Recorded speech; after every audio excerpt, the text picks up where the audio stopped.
Welcome to another episode of Freezin 4 NFC North Podcast, episode 65, 2023 NFC North Week 8 review, Week 9 preview, homer and realistic point of views, Cousins injury, trade deadline aftermath. We have some guests today, so let's get going. Welcome back, Trevor. How are you doing, sir? Where can everyone find you as we get started? I'm doing well. My team's not, but I'm doing well. And you can find me on Twitter or X, whatever you call it, Rev Trev K. And also I do YouTube videos, Kempner Sports on YouTube, and you can follow me on Facebook as well. Awesome. Well, welcome as always, Seventh Letter. Where can everyone find you? With my blue juice in my hand, my motherfucking Snuggie on the top of the NFC North, and on X, 7th letter 4, same OG, Instagram, Twitter. And destroying Josh McDaniels' career, too. Yeah, you see how I'm getting coaches fired now? I remember them days. Well done. Well done. I remember them days. Well done. And welcome in Vil, another Bears fan. Glad to have you. Where can everyone find you? You can find me on Twitter, 3 Point Stands Pod. That's 3 Point STANS Pod, like stands, like fanatical fan. Same on Instagram, TikTok, YouTube as well. 3 Point Stands Pod. Come and holler at us. Always got some great stuff. Appreciate you coming on. And we also have, usually we have a Dave from Minnesota, but this is actually another Dave from Minnesota. And I think he's probably a little more animated, probably has more tricks and jokes. Welcome, Dave from Minnesota Sports Talk. How are you, sir? Yeah, I got a defense mechanism. I'm doing good, man. Doing good. Minnesota Sports Talk, YouTube, at Skol World on TikTok, Twitter, and Facebook, Imminent Sports Podcast on IG. That mechanism probably doesn't, really trigger anywhere past the NFC North title game, correct? Yeah, of course not. All good stuff. Well, appreciate everyone joining. Always have some great talk. A lot of stuff to get into. Let's kind of get into it right away. My favorite part of the show is when we badmouth the Packers, and I am ready and willing to do that. And Trevor, I know you're equally excited to talk about the Packers. Love scoring at Lambeau 24-10. Let's pass out some blame. What do you think, Trevor? Yeah, well, you know me. I'm honest about my team. I'm not in la la land. I knew that it was going to be a tough year, like in the way of ups and downs. I did not think that we were going to get this kind of turbulence down. It has been more discouraging than I anticipated. I have just released a video last week regarding what's wrong with the Packers, and I did talk about the first half fails and documented every first half. And then this week comes, and again, it's the same thing. And so I am personally worried. I'm personally concerned that this is a trend. This is happening now over and over and over. They don't know how to fix it. They're saying the same things over and over. And I'm starting to lose faith in my confidence of them being able to turn it around. And that's just a fact. I know there's Packers fans out there that say that you have to be positive about everything and always optimistic. I'm one of the most optimistic people you've ever met in your life. But I'm also a realist, and so that tension hits all the time. And this is where I'm even at that stage where I'm like, is Jordan Love the guy? And I'm not even talking about just developing now. I'm talking about long-term future. I think that he can progress, but how much can he progress with the inaccuracy like he has? And that concerns me. I know you guys have been talking about it for weeks, but I wanted to see it on a little bit of a larger scale. So, but defensively, I have been happy with how we played. I think we look a lot better. I know that Jair is working, has missed 3 games, has a back injury. A lot of people were coming down really hard on him, and that Addison was owning him. What a bunch of bull crap, if you ask me. Because the guy's injured, and now you're going to say that. So I mean, last year he absolutely destroys Jefferson. and when he's healthy. And Week one. here we are. And so you got morons who come on and say things because you know why? Because they haven't won. That's why. And so what they have to do is they have to say stupid things like that. But I'll admit we struggled. We struggled. We're struggling this year. In fact, it's so frustrating to watch. I don't even want to watch the first half anymore. Why would I waste my time watching the first half? Or at least put it in Clifford for the first half and then put Love in for. I don't know what the heck to do anymore. I'm super frustrated, as you can tell, as you can see. There was a lot of potential, a lot of opportunity. Now I get they're young, but I loved how Matt LaFleur keeps deflecting that question, that comment, and he says this. He says, those are excuses. We put these guys on the field because we believe they can produce, and I'm going to stand with him on that one. I don't care if they're young. If you're on the field, you better be able to produce, and if you can't, then you need to move on or you need to figure something else out. So I do think another issue with us is just our O-line play has been horrific. And as Bears fans, you understand when there's no good O-line. Right? This is why everyone's coming down on Fields, and I was defending Fields. I'm saying he's a better quarterback than this, and he was running for his life. Guess what? Tables are turned. Now Jordan's running. Doesn't have the time. He's bouncing instead of throwing it. And so this is my long rant to say we're struggling. So, Dave, I want to get your rebuttal in your second, but Vil, I want to get your ask you a question as a Bears fan. What's more exciting as a Bears fan to watch, a Bears win or a Packers loss? Weird. That's a strange question, but I think a lot of Bears fans probably are taking more joy in the downfall of the Packers this year. It's exciting because of everything really that we went through, last year, and all the shit that they were talking to us about. Excuses. We just heard about 500 of them from our buddy over there in Green Bay land. So now he understands, and now we can have a kumbaya moment together, and you can feel what we felt. So I'd say the Packers lost right now because we don't have much to enjoy right now, and the win is almost like, well, what was that for? Mm-hmm. Yeah, we don't know where we're going as Bears fans, but another team that we're not really sure where they're going right now. I mean, but they got the win. So, Dave, what were your thoughts on that game and maybe even helmet stickers and just the overall feeling from that game, the win for the Vikings this week? We're rolling, man. For the last 5, you go look at the Eagles game. Took us giving up 4 turnovers for them to beat us. Kansas City, turnover first play of the game, and then all of a sudden refs are pulling flags off the field at the end of the game when we're about to tie it up. So I mean, we faced some of the toughest teams in the league and came out on the wrong end on 2 of them and then beat San Fran. And then we come into the Packers. We got the rookies doing Lambeau leaps and Jair Alexander at the end of the game getting interviewed saying he don't know about 20 times. He don't know. And as far as them beating up Justin Jefferson last year, week 1 exists. Week 1 still exists. And right now we got rookies doing Lambeau leaps and KJ Osborne getting 99 yards. KJ Osborne getting 99 yards. So I don't think a rookie quarterback has ever come into a better situation than coming in with Jordan Addison and JJ coming back in 2 weeks and TJ Hawkinson just on fire right now. Thank you, Lions. I know he struggled early in the season, but the dude is on fire right now. God. We'll take him. Thank you. I love this. So we don't. I mean, Dave, our other Dave that it comes on, Viking Dave. He's usually been pretty positive with the Vikings, but then on Twitter, he was like, "Let's tank," and he's been going back. And forth. Bad representation. That's about the vocal, annoying Twitter population on Vikings Twitter.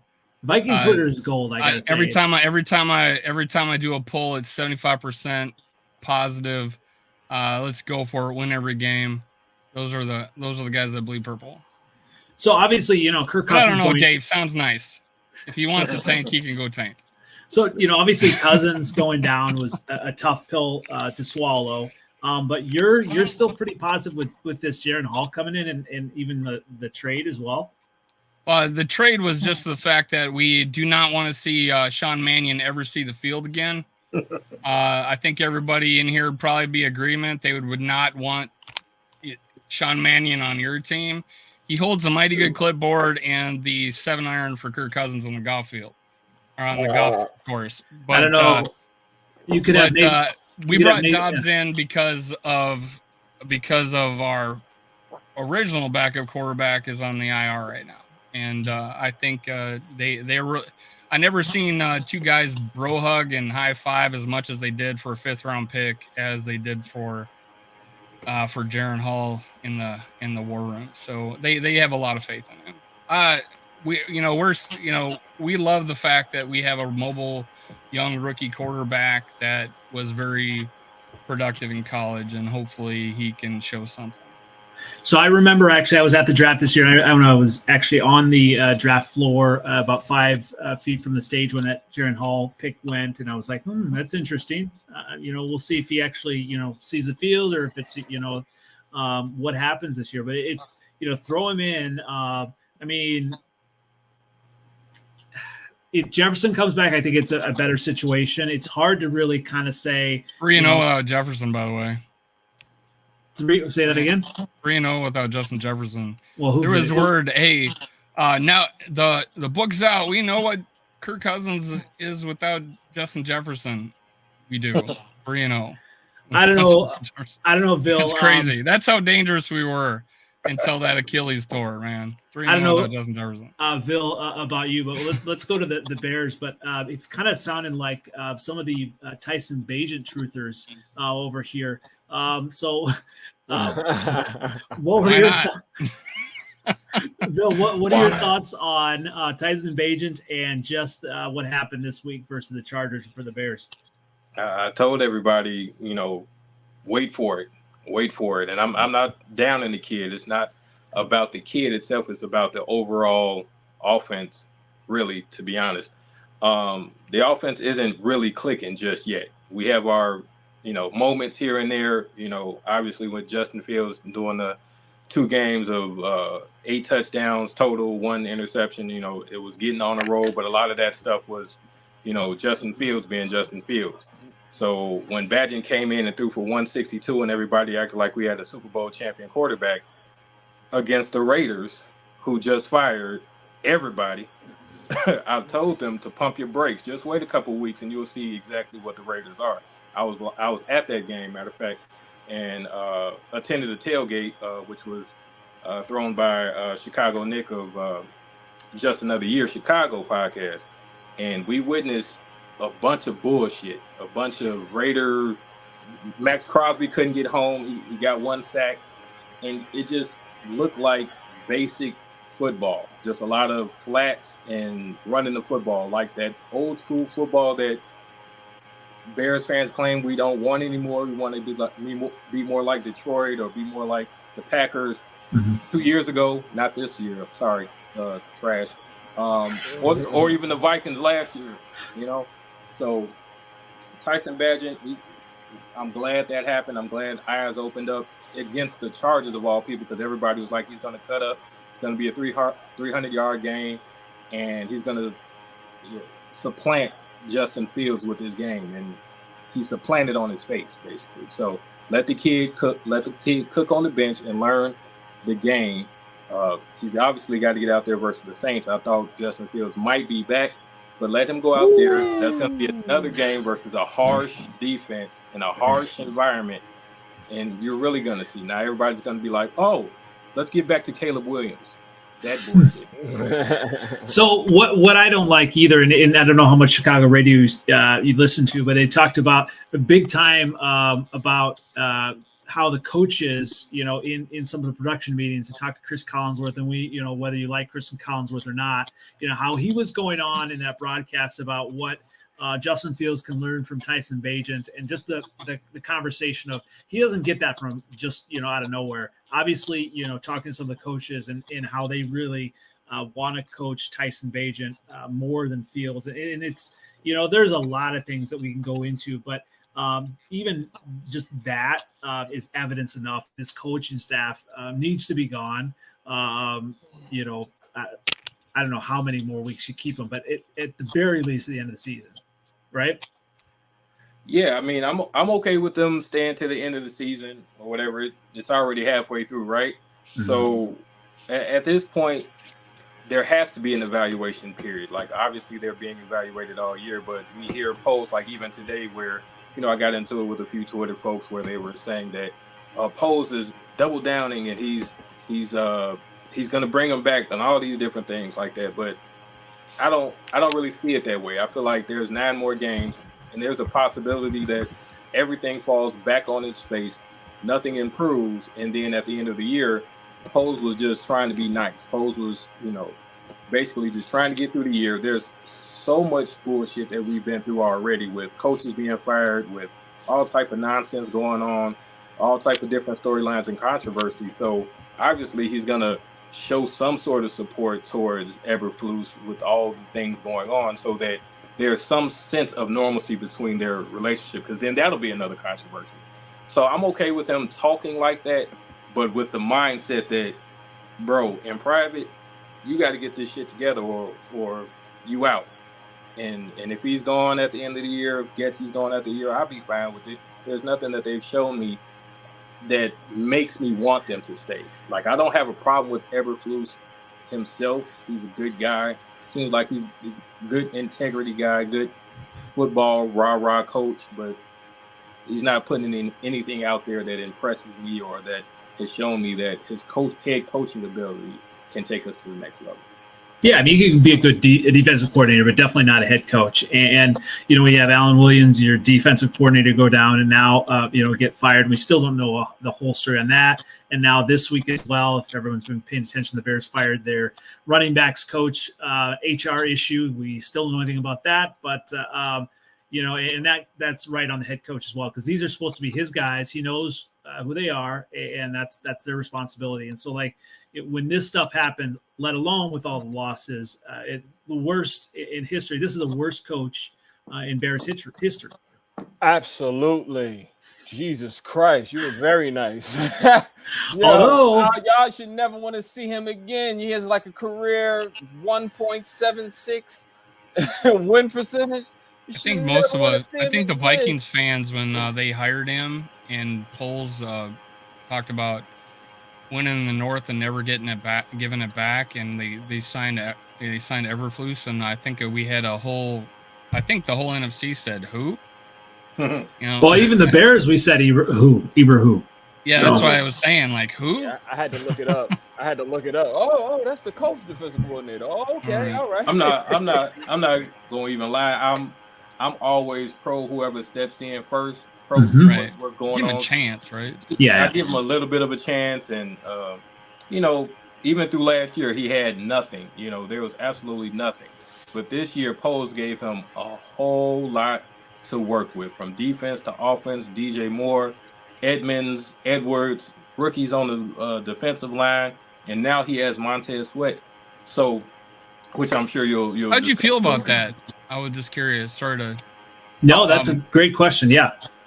Yeah, I was trying to. I figured you was going to save that for later. Yeah, no, good. Personally, I'll just be quick. I love it. I needed something to make me feel like this team has a pulse, that has a heartbeat, that has some tenacity. I thought Yannick was going to bring that, and you thought trumpets would be blaring, but now it's just flutes.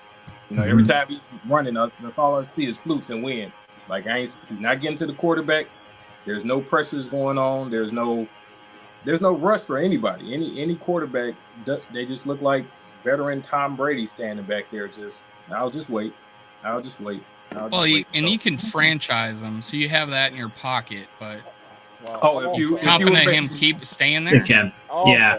Mr. Sweat said today when asked about an extension, he says, "I just want to consider everything around me before I make a decision."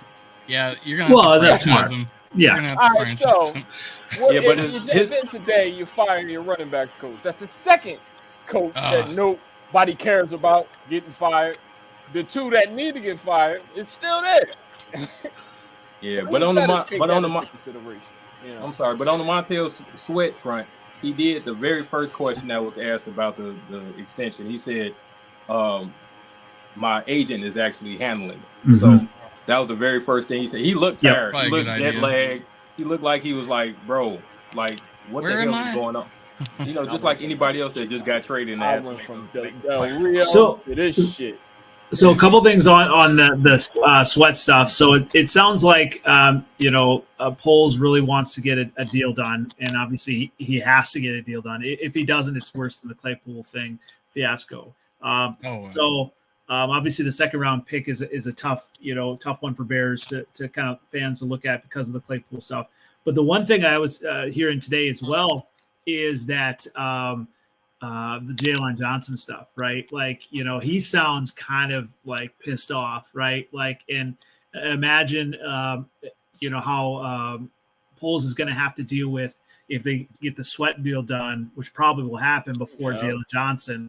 And I really like Jalen Johnson. I mean, he's fantastic on the radio as well. He's very open. He obviously, went around to other teams and found out that, obviously his value maybe is not as much as he thought it would be. I really do hope with all of this, I think we have 110 million for next year, whatever it is, we go ahead and give him a deal, because that's what you want to see. You want to see the homegrown players getting deals, and really being taken care of. Is that kind of what you're thinking, Bill, as well? Yeah, even watching the press conference when he discussed the Montez Sweat situation, he said if he would have got traded and signed, like the sign and trade of the NBA style, where boom, there's a deal done and then you come over, he would have felt a certain type of way. And he also stated that, he might feel some type of way if he gets it done first. But Poles, as well as Jalen Johnson, as well as Montez Sweat, said their agents are at the table right now trying to knock something out. Poles said that there isn't a final offer from neither one of them. Jalen Johnson even said there's not a final offer. There was just an offer, which people have to understand. And I'm tired of Bears fans, or any fans really, as soon as they hear about an offer, they're like, "Oh, why you lowballing?" That's what the fuck a team is supposed to do. Mm-hmm. If you own if you own the team or even a business, you're probably going to put an offer out there to see what's going on, or wait for that person to say what they want. Even when you apply for a job, the question is, what is your salary? What is your salary request? So they're going to weigh out what you are. They're going to value you, and they're going to play hardball. It doesn't mean that they don't want you. If you feel disrespected and you're making millions, then maybe this ain't the world for you, because you're still making top millions. Just keep negotiating, keep pushing it, and try to get it done. Because, I mean, it's not like you really have been a top tier turnover cornerback. Mm-hmm. You just got, the funny thing is, you run to the camera and do this off a 2 interception game, but where were those interceptions over the last 43 games when you only had one?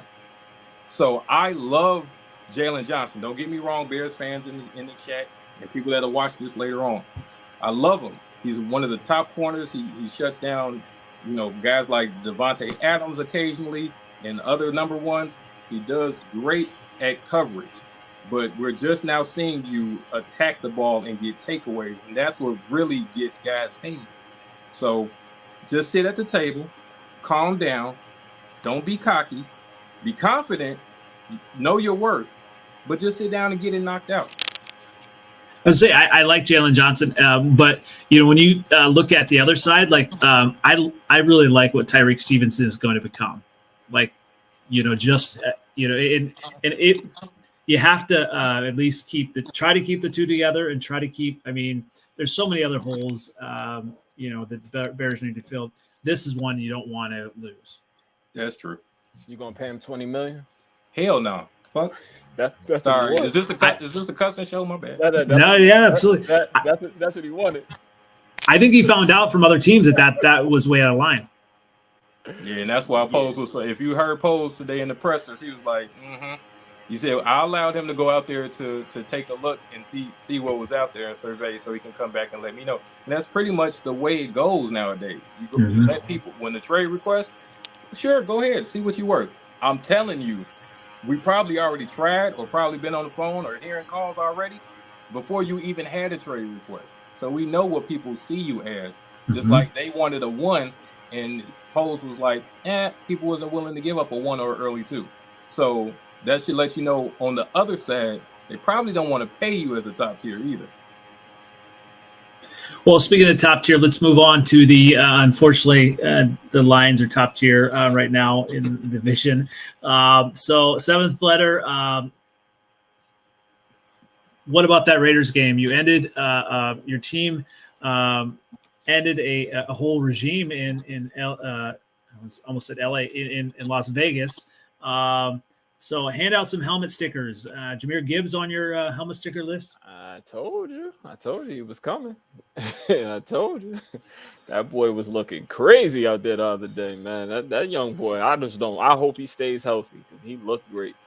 I'm kind of happy for the Raiders fans because I had to suffer through that Patriot way shit myself. And I told them, I said they come in, they ruin, they bring in them slow ass linebackers and a whole bunch of slow cornerbacks and 7th round starting receivers, and they just ruined teams. And I knew it was gonna happen.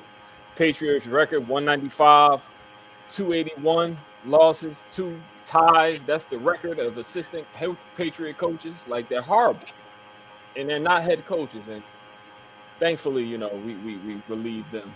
Of relieve Josh McDaniels of his duties there. I'm happy, for them. They just don't know it yet. My Lions look great, but they was making me sick, turning the ball over and shit. That was aggravating. We kept them in the game longer than we had to.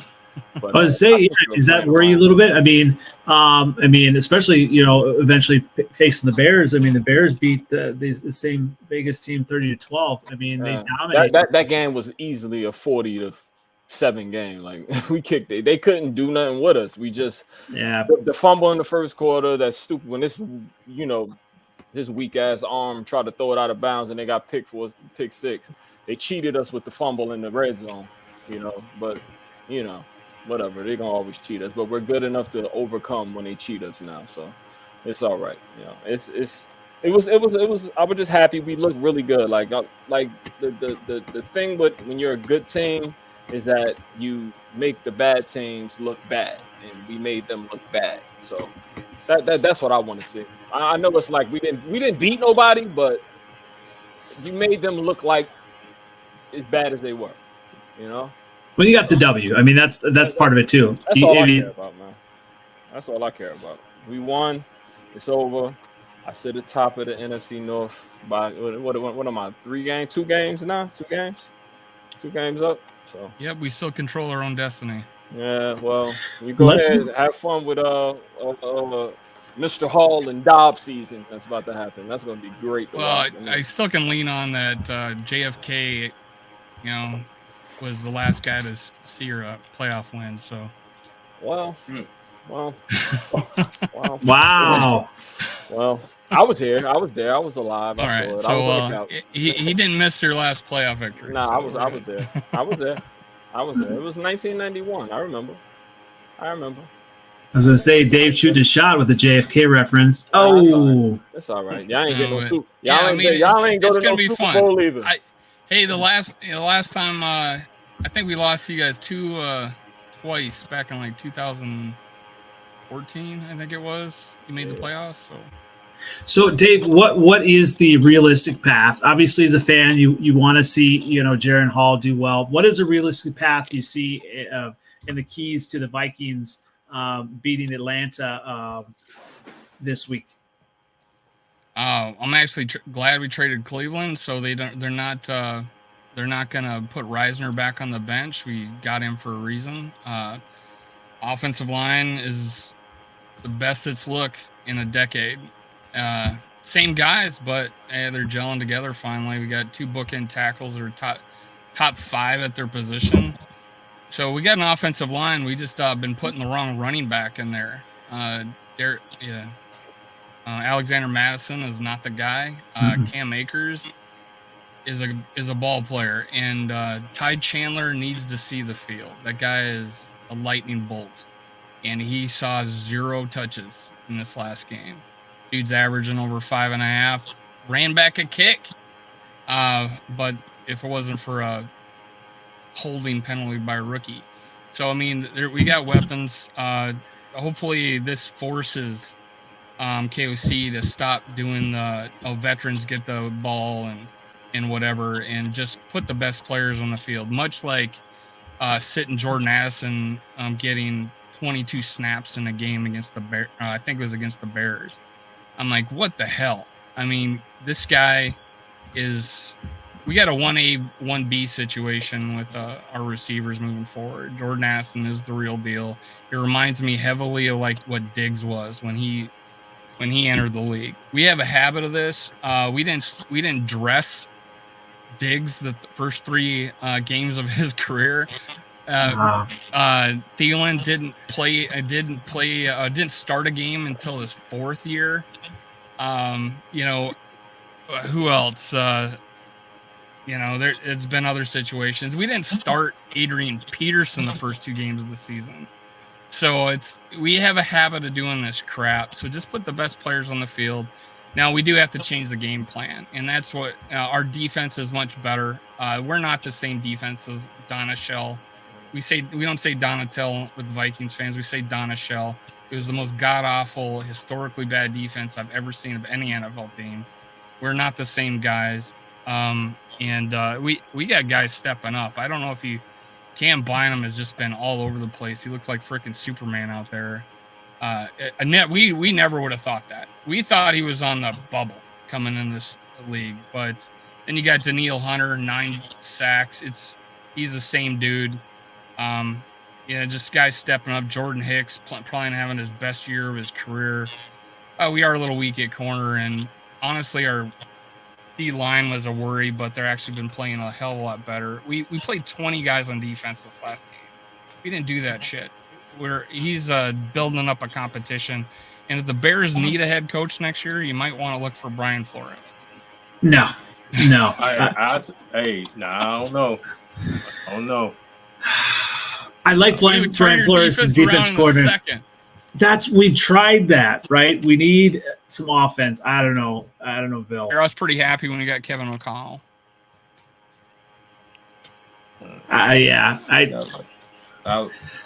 Go ahead, Bill. Yeah. Don't make him your head coach. I want him our D coordinator 1 more year. No thanks. We'll take him. Well, the Falcons have I thought we were gonna get Harbaugh. No, you're not getting Harbaugh. I don't know what's going on with Harbaugh. I'm scared of that situation. But I would take a combination of Harbaugh, Flores, to be honest. Yeah, I could see that. But y'all gonna bring Greg Roman over and all that, and really use Justin Fields the right way? Ooh, that's what I thought of that too. Somebody. Now you're talking, yeah. Well, I mean, getting back to the Vikings game, I mean, it's. When you look at it, they're Taylor Heineke. It's the Taylor Heineke show. Bijan Robinson, I don't know what's happening. Obviously, he had some kind of sickness or something. But when you look at that, I mean, you're not really scared of Taylor Heineke. I mean, even if you have Jaron Hall or, anybody, like even if I played quarterback for the Vikings, I could probably do something, right? I mean, Brian Flores has had an answer for every quarterback except for the Chargers. I mean, that was his probably only bad game plan he's had, and we still almost pulled that out. It's like tip ball in the end zone. I mean, a drop pass tip in the end zone that ended that game for us. So Brian Flores has game planned every game since, and it's kept Fields kind of scare running quarterbacks scare the shit out of the Vikings. Over the history, we have not dealt with running quarterbacks very well, and we kept Hurts in check. He had 170 throwing, not much running. Fields, everybody else ran though. Oh, you want me to go through the stats of the 3 teams we held to under 70 yards? Not the Eagles. In the last 4. The Eagles, but the Eagles and the Eagles. And it took 4 up the middle. They had the time of possession 40 to 20. They had the time of possession 40 to 20, and it took them 4 turnovers to beat us. That's okay. So They ran I that think ball it was. down your throat. How many turnovers did it take? Because I mean, you haven't said it enough. How many turnovers? It was about 4. Four, right? What I Okay. said was game plan against the quarterback, and you're talking about running. No. So no, he asked me about quarterback. No, you said Tyler Heineke. You Are we right running. with that? We heard that right? I think No, we you did. said running. You did say running. That's not a good game plan because Jar- the Eagles Jalen run the ball. Hurts. The game plan was against Jalen Hurts. We had most of the game we played with 2 defensive linemen. Of course, yeah, they ran the ball down our throat with the running backs, but Jalen Hurts didn't do much in that game. I don't know if you watched the game or want to go back and rewind it. Hey, but I'm talking about Jalen Hurts. Played them kind of tough in the first half, and then they just started handing the ball off. Yeah, they finally realized that Jalen Hurts wasn't doing it. Let's run the ball. And again, I said that was the worst game plan he's had. Against the quarterback was the Chargers. But anyway, we're talking about Heineke. We beat him last year when he was with the Redskins, and then he got a touchdown off a ref tackling our safety that was about to pick off the ball. So that was a game that we should have won easily, but it was some crazy crap happened that game. And the 7th letter. Obviously, we're getting the purple vibes going here. But let's with this Vikings schedule. How many more wins? I only see like 3 more wins. I think that they'll beat Atlanta because Heineke holds the ball too fucking long. And they're gonna blitz him to death because that's the only way they get pressure. New Orleans, they probably get a lot. I don't know. The game probably will be closer because it's a young quarterback and he runs a lot, but they got a pretty good defense in Atlanta. New Orleans, that's a loss. Denver, I don't know. They might have found something, so they might keep that one a little close, but who knows? Chicago. Fields is going to be back. I don't care. I don't care. I'm not ever. He had like 56 yards passing into the third quarter against us. Going for the Chicago Bears again, ever. Hey, Fields almost beat him last year. He's going to come back. He's going to learn some things from Bajent, and he's going to beat the Vikings. With Darren Hall and Joshua Dobbs as the quarterback, it's a lot of these games, are probably going to be closer than they should be. Mm-hmm. But if Kirk Cousins was playing, they could have probably ran the tape on the low, especially against New Orleans, because New Orleans know how, they can cover. But Atlanta game is probably going to be a little closer. I mean, like I said, Heineke holds the fucking ball too long, but he is a gamer. So I think that because the offense probably won't be able to be as productive as we think at the moment. Because I don't trust BYU quarterbacks. Steve Young and who else? McMahon went there, did he? Yeah. Yeah. That's Mr. Jet currently right now as well. Yeah, he's a bum. So that offense isn't, they don't really make NFL quarterback, so I don't know. I'm not as believing as man over there. Not as good as Ohio State quarterbacks. I don't know. I don't like them either. I don't like them either. So let's move on to the Packers. So Trevor, when you look at the Packers, it's just been frustrating the last few weeks. What is a path to the Packers maybe finding enough offense for W against the Rams at Lambeau? You got Puka Nacua. You got maybe Stafford might be out. Yeah, Stafford probably out. Yep. So what do you think? Are you positive on this, Trevor? Yeah, it isn't that bad when we had to hope that their quarterback's not going to play, right?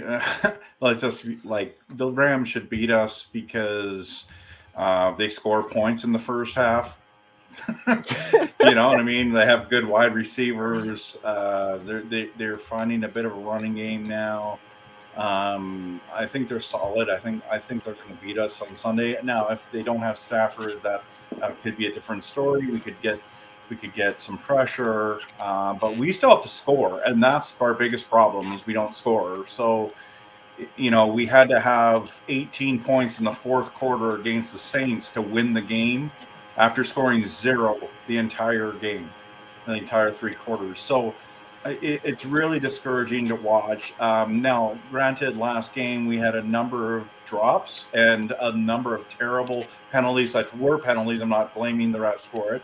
I'm just saying that we have to shore that up. in order to have a chance to win. So if you catch a couple of those balls and you don't get those penalties, you get in better positions to score points. And I think that if we could start doing that, that would be really, really positive. Because I'm giving the Vikings all the credit in the world. They beat us. Yeah, absolutely. They were better. Granted, they had Kirk Cousins playing, but when they didn't look so good. But at the end of the day, they beat us. They were better than us, and that's okay. I'm okay with that. It is what it is. So it's tough. But in regards to the Rams, it's a little tough. I think their wide receivers are phenomenal. Cooper Kupp is arguably the best wide receiver in the game. Puka is like, who? And all of a sudden, everyone knows his name. So, they've got a lot of great talent there, and they can put it together. Even Higbee can contribute. So it's pretty fun to see the Rams kind of turning it around, because they look pretty dismal to come into the season without Kupp. But for us to win, Jordan Love, you have to be more accurate, and we have to be able to run the ball. So that's just some keys there. Vil, do you see the Packers winning this week? Nope. The reason why, I just feel like they're in a downward spiral currently, and this would be the perfect time for a bye. That to kind of get things together. I feel like there's probably some sort of turmoil or miscommunications going on, specifically offensively, especially since they're such a young team. And then our offensive line is kind of, as good as it was over the years leading up to the last couple of years with them getting older and injuries. Now it's breaking apart. It's all kind of falling apart, and I feel like they're going to continue that downward spiral. Like I said, I'm just trying to think of any positives that will make me think that they would, besides Aaron Jones getting more healthy. Christian Watson isn't panning out, isn't really turning up like they thought he would. I remember them talking about he was a better profile, a better potential they used on Twitter as Randy Moss when he came in.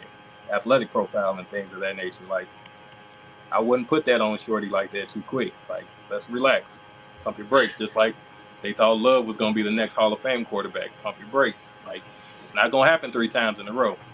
Like, I do like Wicks. Wicks kind of, you got some of these other receivers that are kind of popping out, but consistently, you have to have a quarterback that's going to get him the ball. But then, there were some drops, Trevor, but I don't think, man, the Packers are gonna win that game. They got the Rams. The Rams got a 22 ranked defense in the NFL, and they playing Rippin on Sunday as the quarterback. Like, they ain't.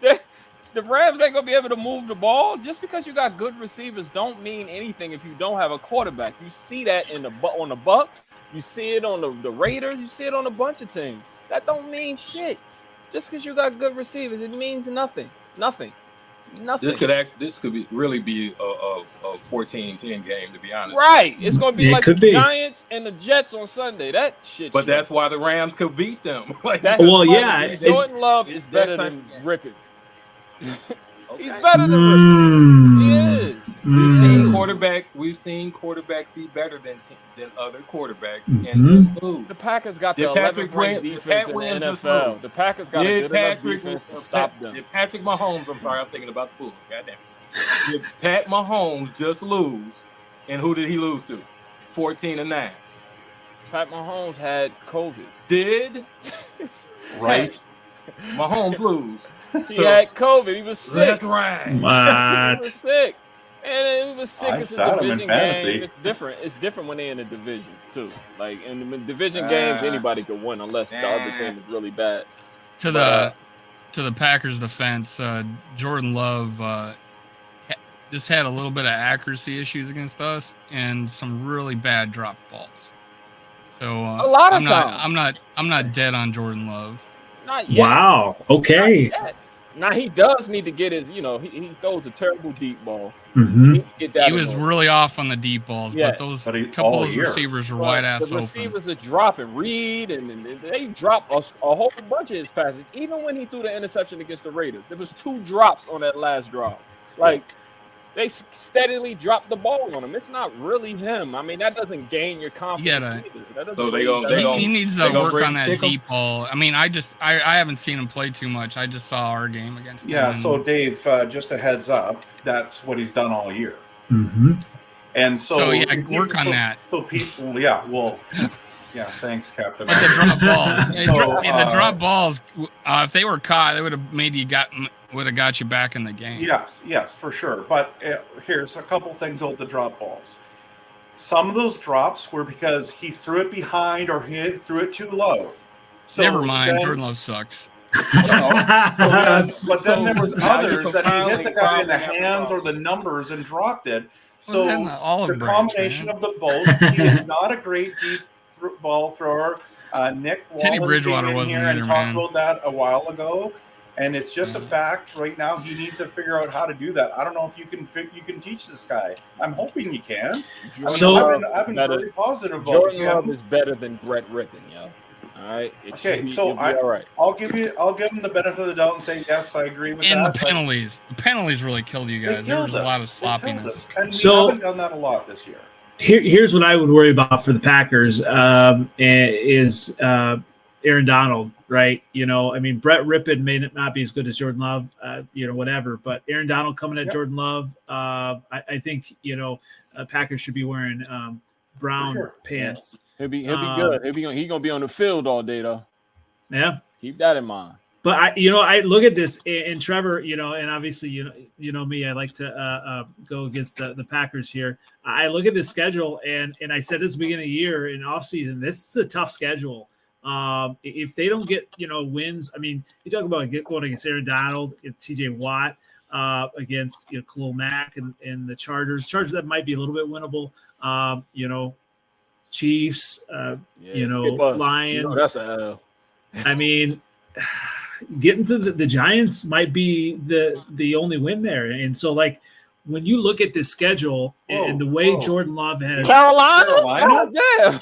The Bears? Damn. Come on, man. Where's Carolina? Oh, Carolina. Oh, no, we're going. I was just going through the Giants, all the way through the Giants. Okay. That might be the next win. But you look at the schedule and how Packer fans, they don't lose. They don't like losing, right? No, people already jumping up. At what point will the fans be starting to say, let's look at Clifford? Well, may I recommend the vertical line button on your keyboard when you're it's to space out the games. You know what I'm talking about? The vertical line button? Yeah. I could do. Yeah, I recommend that to you. I use it all the time at work. All right, yeah. I can definitely do that. Yeah. So, this is what I talked about, Andy, in my video of what's wrong with the Packers, and I showed the first half fails, and then what I did was I showed the next 6 games. Okay, and I said if they don't turn things around, we're going to be 2-10. And you think it's bad now? Wait until we're if we're 2-10, guys, this is crazy. The Raiders just let heads roll, right? And how long are we going to wait? There's going to be something. And I'm okay with the Clifford talk, to be honest with you, because why not? I mean, this is the part where our fan base is divided, and I would love to hear your guys' take on this, all of you guys, because how long do you allow a quarterback to struggle? Okay, and I'm all for developing someone. I'm all for seeing progress. Okay, and I'm being legit on this. But if this continues, why not put a guy like Clifford in and see what he can do? You guys are talking about, you've never seen someone so celebrate over a 5th overall, 5th round pick and Hall. Oh my gosh. This is Clifford then, right? Is it then Clifford's the greatest quarterback now? Why not just see him? And when we saw him in the preseason, and I know it's preseason, but he looked decent, and he looked like he had some talent. And I'm okay with saying, well, you know what? If Jordan, you're going to keep throwing the long ball like that, and it's not accurate, how long do we do this? And so I'm more open to it than I have been. But some Packers fans think that it should be the entire season, and no doubt you give them the entire season. Where other people are like, "Hey, we've seen him for 6 games now, 7 games. This has been long enough. We've seen what he's done." What do you guys think?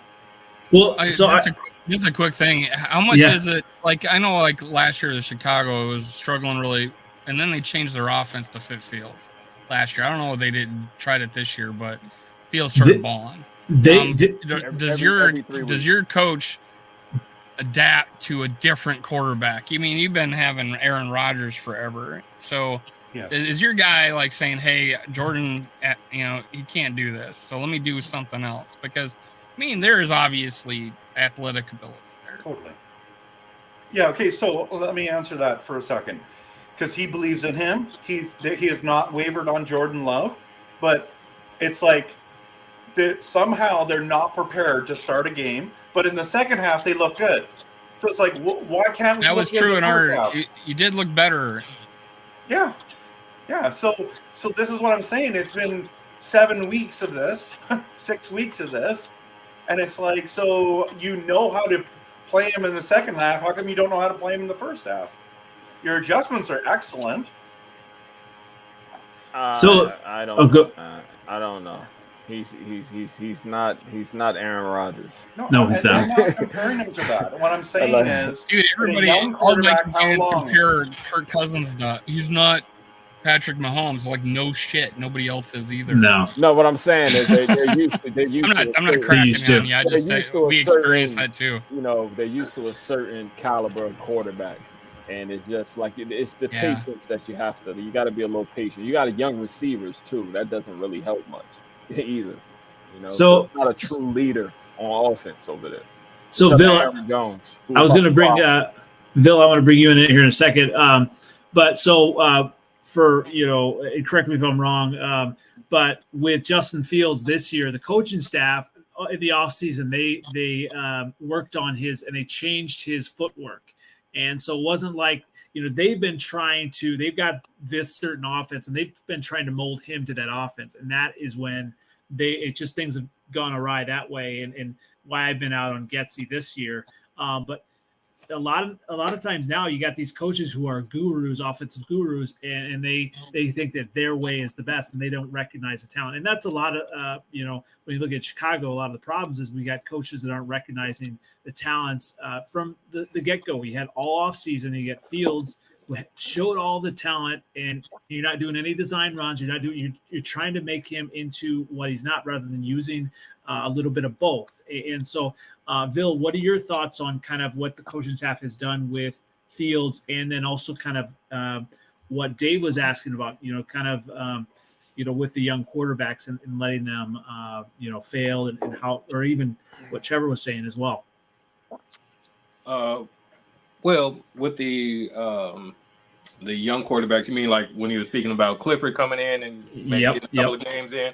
Yeah, I think that's a possible good idea with their situation, because of the fact that, maybe a little later on down the line, like you said, if they're 2-10 or something like that, let them come in. I would even wait till about week 14, because he's only Love is only on a 1-year deal, right? So let him sit, let him kind of recalibrate. Watch things go on and see what you got in Clifford for the next few games, and then as you see what you do or don't have in Clifford, then you might be able to re-sign him for another year and maybe go back, because their record may not be able to get them to the record at the end of the season. Obviously, won't probably get them a top-tier quarterback in the draft, so you're going to have to find somebody to bridge that gap anyway.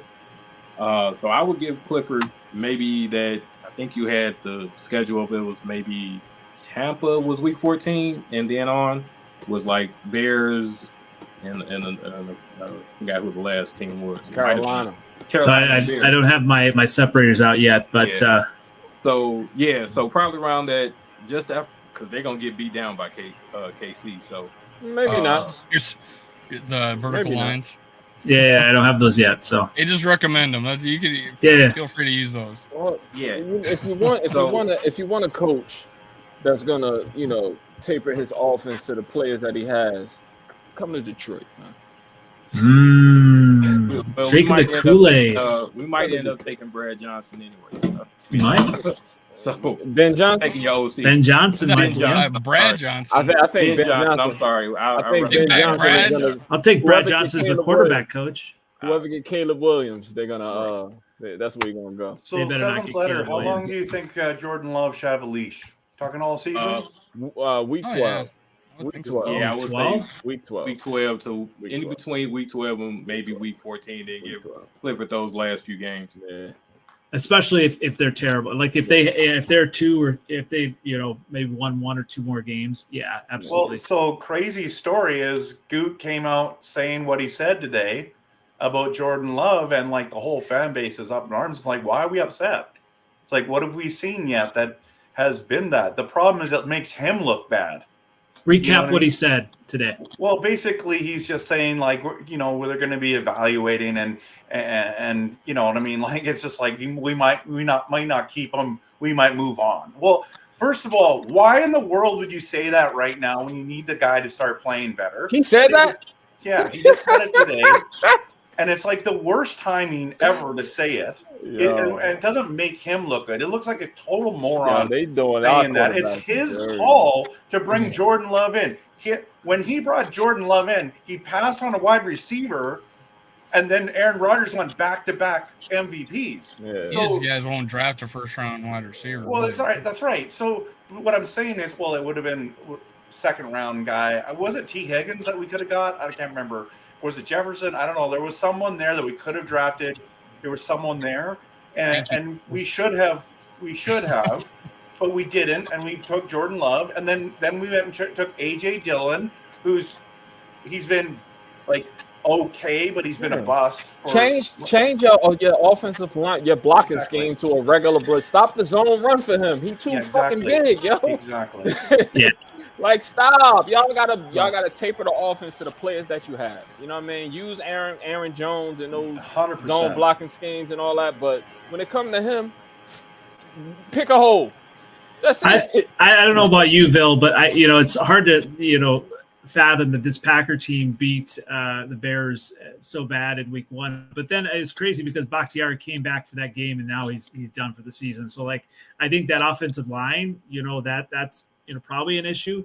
But how crazy would it be in week 18 if it was 2-14 teams facing each other? Y'all still lose. Badgett versus Clifford. It might be because how could if the Bears are that bad? I mean, how do you start Fields? I mean, you just kind of like, I mean, if they're that bad at that point, I think the coaching staff might be out on Fields at that point. I'm still all in on Fields. I don't know about you, Vil. Are you?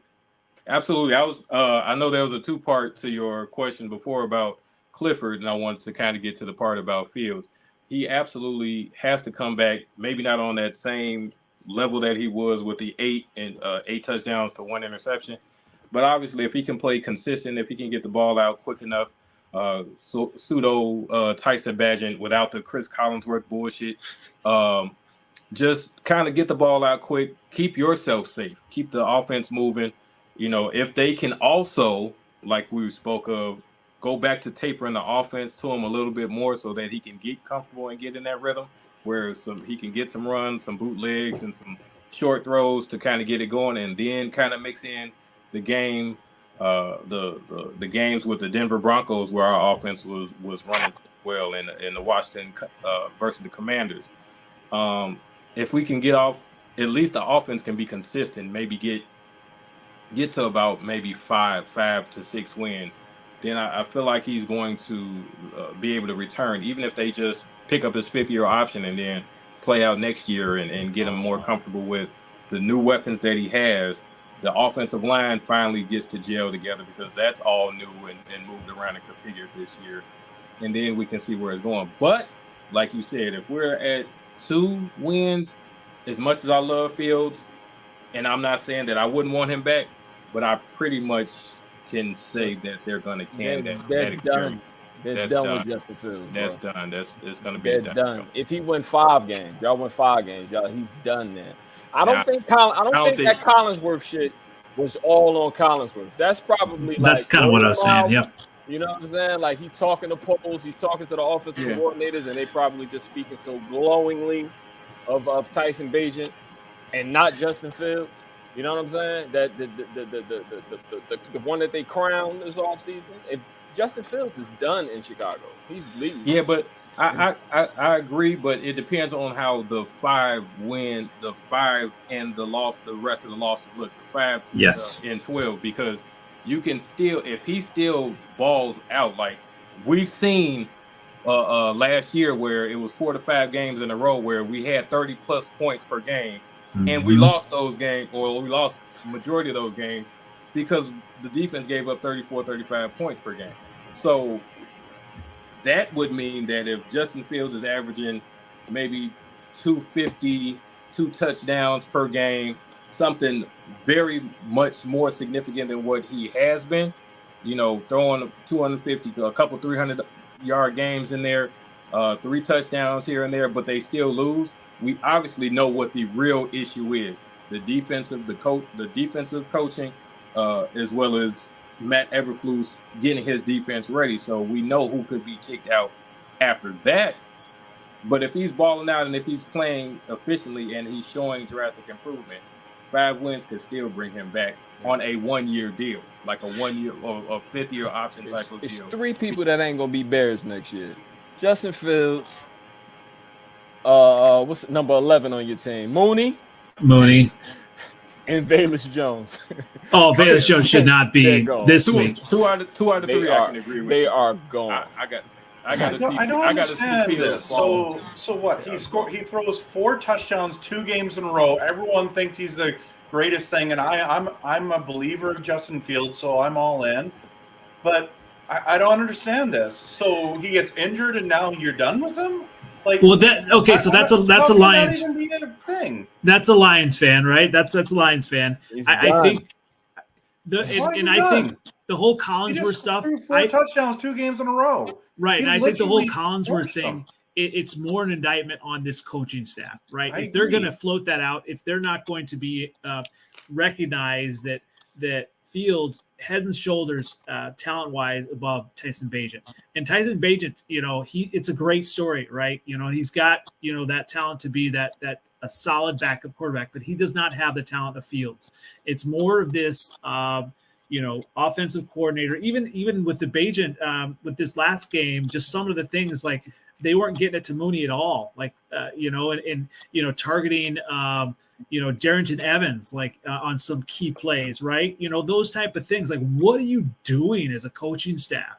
And so that's the biggest thing, as a Bears fan, that, it's more on this coaching staff. And obviously Mooney, I mean, we saw that last year as well. I don't know if you heard that stuff, Bill, that he was in the wrong playbook toward the beginning of the season. And just, he's got talent, but he's just, I don't know. I mean, he's obviously not DJ Moore.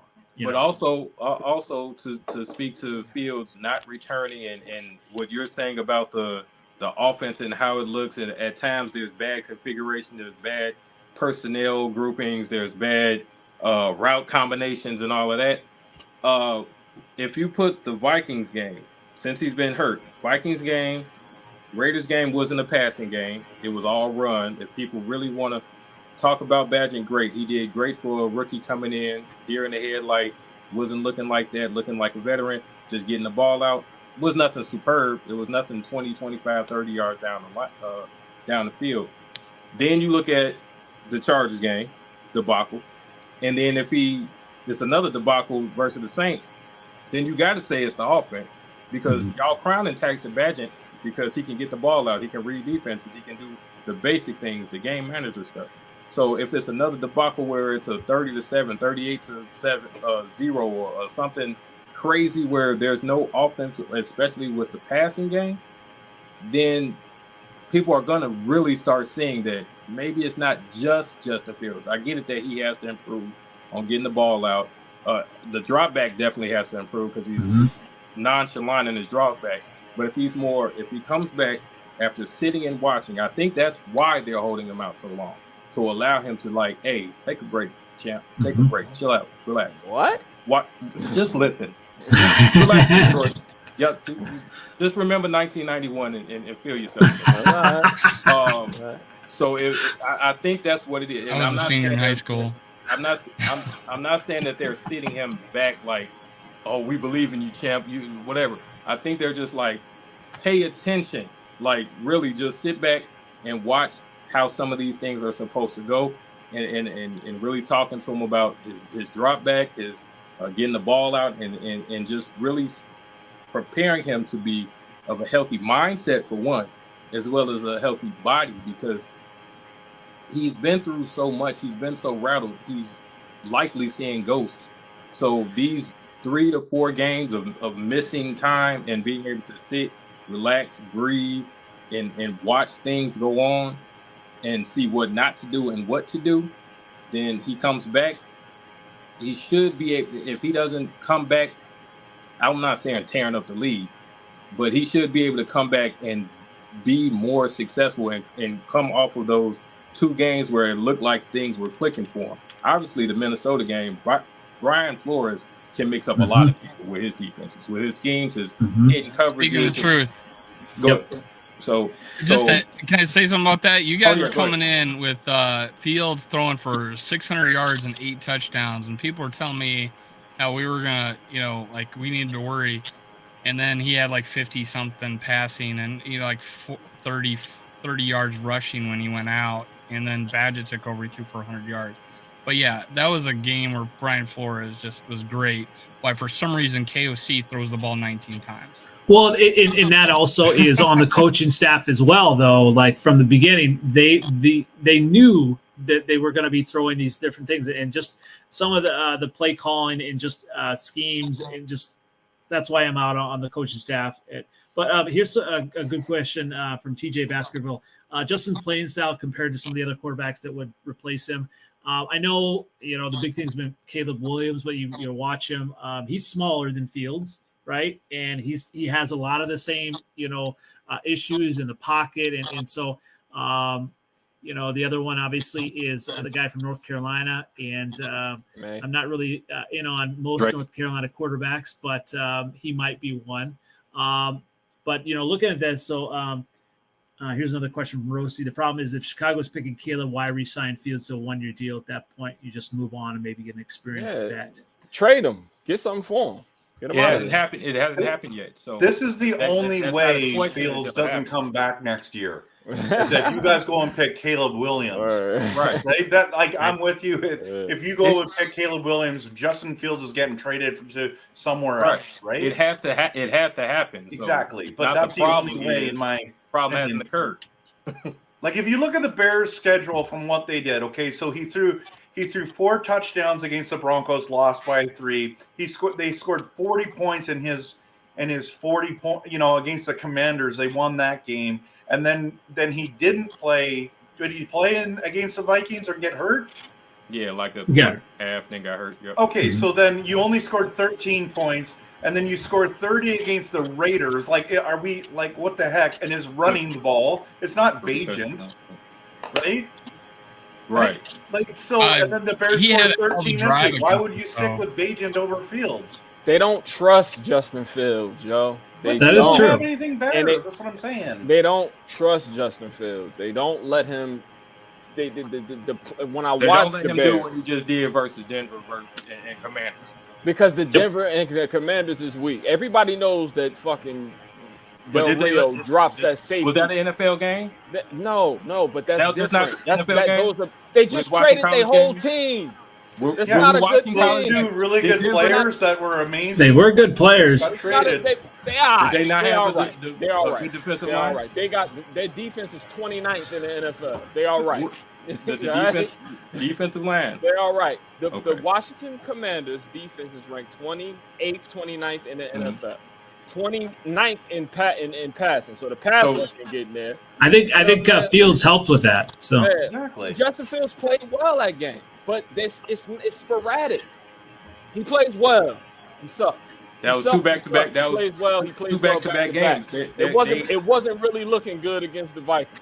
Bill, you're right. You're right. It's two back-to-back games, but what you've already said is that he has to come back and play at a high level. He turns the ball over too and that's much. what Seven Leather's saying. He might not come back and do that. 8 touchdowns to 1 interception. Let him come back and see what's going to happen. Jordan Love had 6 touchdowns and no interceptions to start the year. He lost that Broncos game. He did. So here I think what Bills didn't lose that game. Yep. He fumbled when he should have just tucked it. He tried to throw the ball. Let's be real. Let's be real. Just like when he played the Detroit Lions. And he lost that game. Listen, how does a play lost that game? How does a play lose that game? The NFL games are decided by 3 plays. Let him finish. So if it's decided by 3 plays, what happens in blowouts when people don't come back? Listen, a quarterback, obviously he makes mistakes. I said that he has a lot of learning to do. So when he's shown from those 2 games that he was figuring some things out, not that he was an elite quarterback, but that he was a capable starting quarterback that could become a franchise quarterback. Last year when Jalen Hurts had his first couple of games, they were mediocre at best. The last year, they were mediocre. Go look back at the stats. He was making mistakes. He was overthrowing. He was doing a lot of different things like that. And eventually, everything started clicking with a much better roster, a much better offensive line, a much better team that's been together forever. So, when you constantly make leads and create leads, and your defense, as a young quarterback, he's still a young quarterback. Remember, he's 24. Think about who you know that's 24. I understand he's a professional, but think about who's 24 in your life. When he's still growing in the mental side of things and learning the third defense. Yep. Basically. The third offense. Yeah. I mean, the third offense, I'm sorry. Mm-hmm. Third offense. And he has to come in, and this is week 8? He's only played 4 to 5 of the games, and he started improving 2 of them to the tune of 280 plus yards passing. Like, let the man come in and show something consistently. Like, appreciate that. This is now. If a defense gives up 30 plus points a game after you've created a 20 plus point lead, and your coach turns down, which most coaches do, when they're up 20 something points, they hand off the ball, they dink and dunk, they try to play safe, they don't want to do too much, they want to run the clock out, and then your defense gives back to back touchdowns. I understand that the plays lost the game, but the defense, he does not play defense. If the defense stepped up or had a quality defense like a Detroit, like San Francisco, like other teams, we wouldn't be talking about these plays. Because if those plays happen, guess what? It'll still be 33-14 if somebody returned back a touchdown. Because the defense did their job. All people will be talking about is the win. So you can't blame a quarterback for a defense that gives up 30 plus points per game. So, seventh letter, I think I do agree your point, obviously, and we've talked about this. The coaching staff doesn't trust him, but that is really unfortunate. And that, like I've said, that's kind of an indictment on a coaching staff. And unfortunately, and you know, seventh letter, you know this for many years. If you have a front office that's inept, that doesn't know what they're doing, they're going to continue doing the same thing and not getting anywhere. And the Lions were like that. And unfortunately, I feel like the Bears have done that. They continue to do the same thing and just not hire the right coaches. You get talent in, you want to be able to, see them do well for your franchise. Obviously, it would have been nice to see Stafford kind of get the ring with the Lions. But now you have a coach, and I think when you look at having talent is one thing, but also having the coach and putting it all together, and it's so weird to hear culture as well. I mean, right, and that's another thing. You know, obviously we've gone quite a bit, but with the Bears, Eberflus comes in and like even today he was saying he had a great culture, I think. Yeah, he said, "Awesome, we got an awesome culture. We got a great culture." He just your cornerback wants to get traded. Cornerback, not only that, but then we just fired a running backs coach, right? So like coaching, and it's hard to watch because obviously a lot of other fans are going to look at Fields, and Packer fans are all saying Bustin' Fields and all this and that, and all the deficiencies. And yes, he has deficiencies, but yeah, Jalen Hurts has had his detractors, his deficiency. Even this year, I mean, he's been up and down at times. Last year was his second year. Correct. Or no, It was his third year. Third year. Okay, so it was his third year. Yeah. He was doing it with his legs. Mm-hmm. He was doing a lot, and he wasn't turning the ball over in big moments of the game. At the end of the game, in the fourth quarter, you can throw an interception and a fumble. Who has a better defense? A scoop fumble. Well, so yeah, he did that again. He did that against us last year. He was kicking our ass the whole game. Justin Fields led us back in the game. Also, Justin Fields plays defense. That makes sense. We had a pick. He did. We had a pick six. Come on, man. So 6 times what? How much we had a pick have six. The lead up? He fumbled in the red zone. So it was just 6 points. Back. That 6 points was we got the ball back. The game. Then he ran like a 50-yard run on us. He played well. But so I think what Fields tried, what happens with Fields a lot, and because of coaching, because of a lot of different things, and not getting put in the right place. Sometimes he will superhero try to be the superhero and not, there's a lot of things, especially last year when you look at that. You look at the rest of the roster, who else did the Bears have, right? And see, he kind of had to do that. He kind of got into that. And then so that's why they went into this offseason. They got DJ Moore to try to say, you don't have to be. But what they really did is they then tried to change the whole offense into something else rather than build off of his talents and who he was. It's like when you got Jahmyr Gibbs, you've kind of eased him in, right? Like, you ease him into the offense. Like if Jahmyr Gibbs was just kind of like, you're the number one running back, that's not what he is right now. He's been able to. He could have done it. Nah, because if you look at his early runs early in the season, he wasn't picking the right holes. He was dark. There you go. He wasn't ready yet. But there you now go. After the Ravens game, he felt it. He felt some hits. He learned how to pick holes a little better. He was kind of just running into the hole, except for setting up his runs. He wasn't doing that. He finally kind of figured it out, especially on that touchdown run. I'm like, oh, he got it now. I even think Jameson Williams, after he caught that slant, I'm like, okay. I think all right, let's go. He's ready now, even though he's getting on my nerves. But Justin Fields, I don't think he has the demeanor to be a starting NFL quarterback. He's kind of mild-mannered. He's not the type that, even if you look at what's the show? When they go on this, when the players is wired and they were talking about Tyson Bagent to play, like that he's somebody that they probably want to play for other than Justin Fields. Justin Fields, mild mannered. They disrespect him there. Like, I just don't want to see him on the Chicago Bears anymore for all the disrespect that they give him. Yeah, I don't want to see him there. Like, you kind of don't deserve him. The coaching staff, the city. Because how could y'all go over here just because his father arm wrestled and he throw 160 yards? Y'all crowned him already. Oh, it's Tyson Bagent. That ain't there. No. That's why you got two people on here that's pro field. Yeah. Don't let the bark. I don't think Ryan Poles. I don't think Poles. I hope Fields and Love do great, so you guys don't try to draft a quarterback in the first round. Honestly, I'm scared about the coach. Ours is a free agent. Ours is a free agent with Achilles injury. So who are the Vikings going to get next year? Jaron Hall again? They're going to bring back Kellen Mond.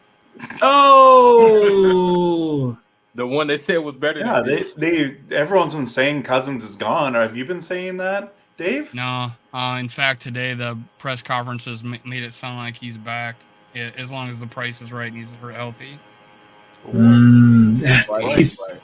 He's so polarizing. I think this is y'all way out right here, man. It's y'all way out. The loudest voices. You know what that's like, right? It's the loudest voices, the complainers. Every poll I do, man, is like 6,500 or like 6,500 Twitter followers. It's always, can Kirk Cousins win a Super Bowl? 80% yes.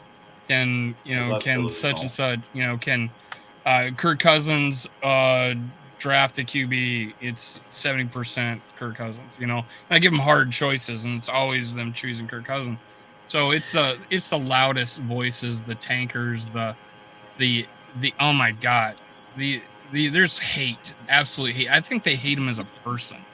You watch that quarterback show, like it's hard not to respect him, right? It finally gave people, I guess the strength, to come out and say, oh, I do like Kirk Cousins. It's like the only people that were ever good to us in the media was Good Morning Football. The only show that would be positive towards Kirk Cousins. I was just thinking here, like Kirk Cousins is like a veggie burger, right? Does anybody actually like a veggie burger? They kind of alright, but it ain't better than a real burger. Right. Yeah, I get what you're saying. And the whole thing about and the narrative our Score North show is always now saying like KOC unlocked the leadership out of Kirk Cousins. Okay, so from 33 to 35, he's now all of a sudden become a leader. Like, come on. When Zimmer got hired, or when Zimmer head coach come off an NFC championship game, lost, got ass handed us by the Eagles. The next year, our offensive line coach dies.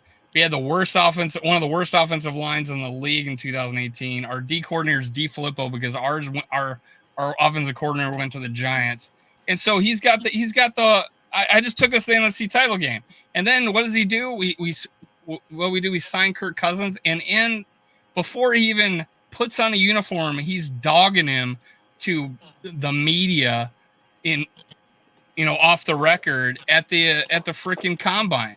So finally 2021, I think we beat the Lions on a field goal after just crappy play or crappy time management by Zimmer, and he takes him by the freaking Kirk Cousins takes him by the collar and starts shaking him, and you could see Zimmer physically mad, pushes him off.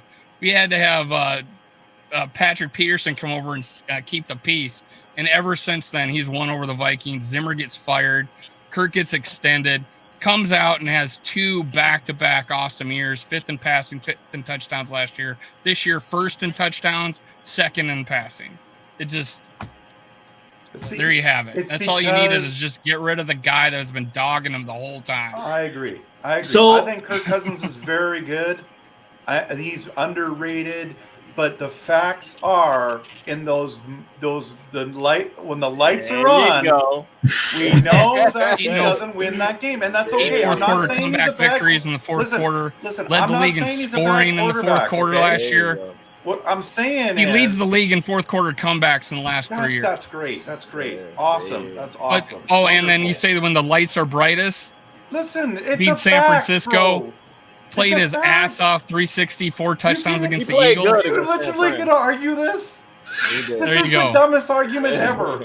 They're dumber arguments. I'll tell you why. Because listen, I like Kirk Cousins. Let me just reiterate that again. Winning record against Rodgers, winning record in Lambeau. You just don't stop, bro, because that's the only thing you got to hold on to because the facts are when the lights are on. I can hold on to this. Go ahead. That's the dumbest Lions beat you at the end of the year and they had nothing to play for. Thing I've ever seen.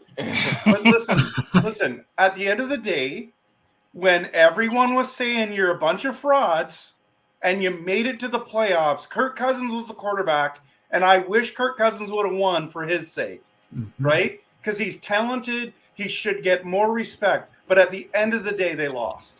31st That's defense. why everyone's out on him. 31st ranked defense. We gave up an NFL record 400-yard games on defense. 11 if you count the playoff game. So the fact that we've had the 30th and the 31st ranked defense in the last 2 years, and what do we do? We had the 31st ranked defense, and we had a negative point differential, and we won 13 games. And you do not fall out of bed, roll down the stairs, all of a sudden jump up, land on your chair, and waffles all of a sudden appear in you, and go and win 8 come from behind victories in 13 games with a 31st ranked defense. There is something special. That's why the team rallied around him and wants him back. So yeah, don't tell me Kirk Cousins can't do it. Well, when he won 13 games with that defense. Well, here's the thing, and I've been, on this show saying I do like Cousins because I thought, I guess you guys are used to guys not liking Cousins on this show because I thought he was going to throw for like 5,000 yards, because of the defense, right? Because they were playing from behind, which he was on pace to kind of, do pretty, close to that. But when you look at the quarterback market, who else would they have? I mean, they would be, dumb not to try to sign Kirk Cousins. I mean, Jaron Hall, I mean, he's, he might be talented in the future, but he's not ready. He's probably not the guy. And if they kind of do win 5, 6, 7 games, if they're not able to get a quarterback of the future, like that's what I'm hoping as a Bears fan. That's what I'm hoping for the Packers and the Vikings, that they're right around there so they don't get another quarterback. Obviously, a lot of other fans are wishing, the Bears wouldn't, either be in on Fields or, get a better quarterback, because the quarterback is the most important position. And Cousins has the talent. He has the talent, but Trevor is right. When it matters, he hasn't been able to do that. And that's why, that's what it takes for a quarterback. Obviously it's not all on the quarterback, but in those moments to say, I'm going to make that play, I'm going to do this. And even Fields, he has made plays where I've said, oh shit, like even that Eagles game last year, it's like, oh shit, he's running, he's doing that, and Fields, Cousins, does he have that on his resume when it matters? I don't know. We're 14-point dogs against the Saints on the road in 2019. Took an 80-yard drive and scored and threw a game-winning touchdown in overtime. And that's the last time he had a defense ranked above 26. And the offensive line was still terrible back then. Yeah, so but when you look at it, the Vikings still have a lot of pieces that Flores may be a great defensive coordinator, but there's a reason that they're blitzing and they're pressuring a lot, right? Defenses do that when they don't have as much talent. They have to. That's why, as a Bears fan, I don't know about you, Bill, that's why, it was frustrating against Green Bay while we just kind of sat back and didn't do anything. We don't have the talent yet on the defense, all the holes. You need to do that. And that's what the Vikings need to do. So they've got a lot of holes still.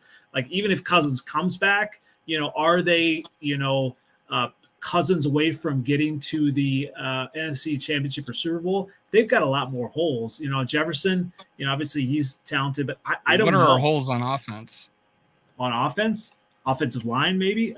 Still, you got to figure out, is Akers the guy? Our offensive line's been What about Akers? Y'all can't run the ball.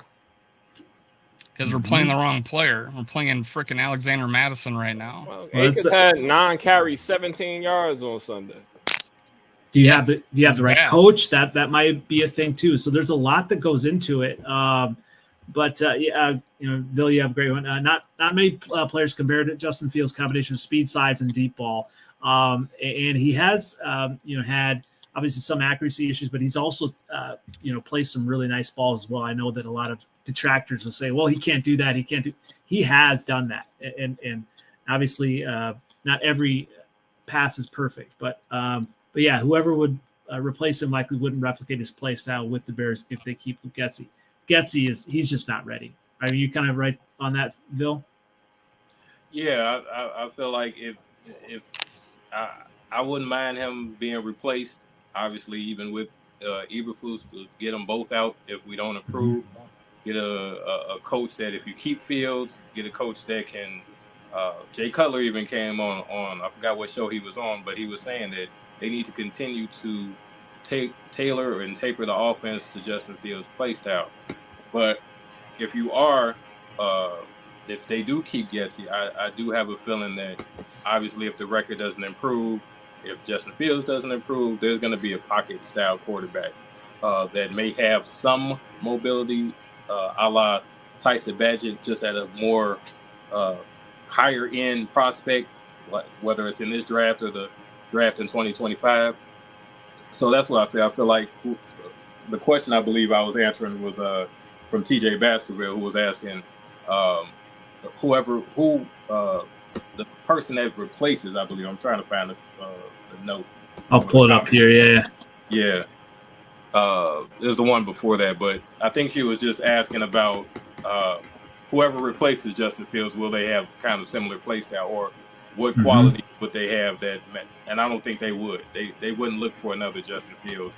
They're likely going to look for a guy that can, get the ball out quick, a more pocket, sit and read, more patience in the pocket, and try to get that statuesque. It's a good year to be looking for a quarterback.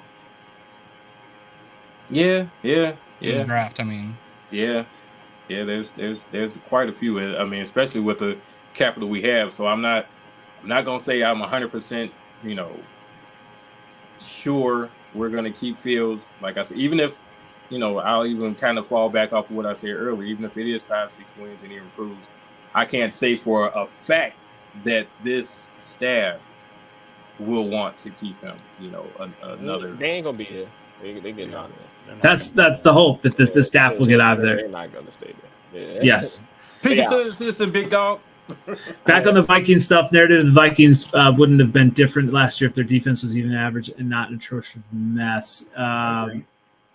Maybe. So you don't think we would have been a better team if we had a better defense last year? Of course. Yeah. Our defense. Everybody in the NFL. Our defense got Danny Dimes paid $40 million. Yeah. That's how bad our defense is. We made Danny Dimes generationally wealthy. Like if that guy has 17 grandkids, they're gonna be fine because of Ed Donashell. We've literally changed his name. We've petitioned the U.S. government to take his name away and change it to Ed Donashell, because that was the world's most atrocious defense I've ever seen. Yep, it was bad.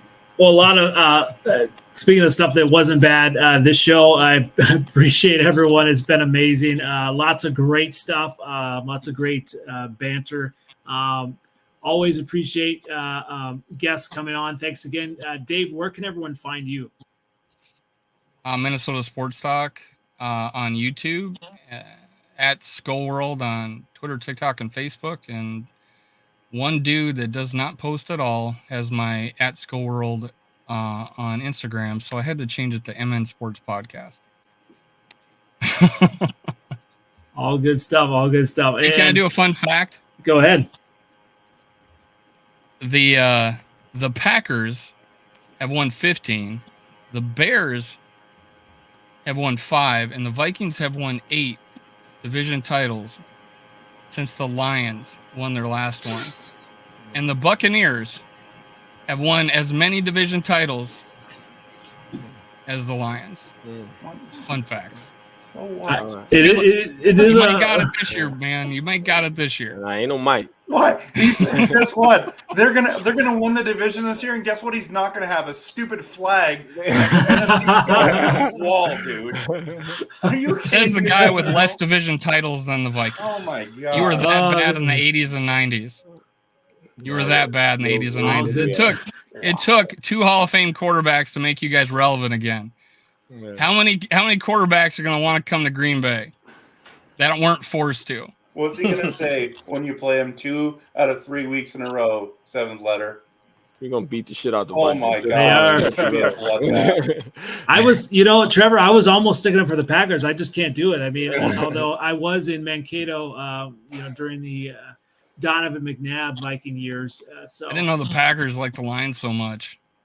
Dude, I just can't handle stupid talk.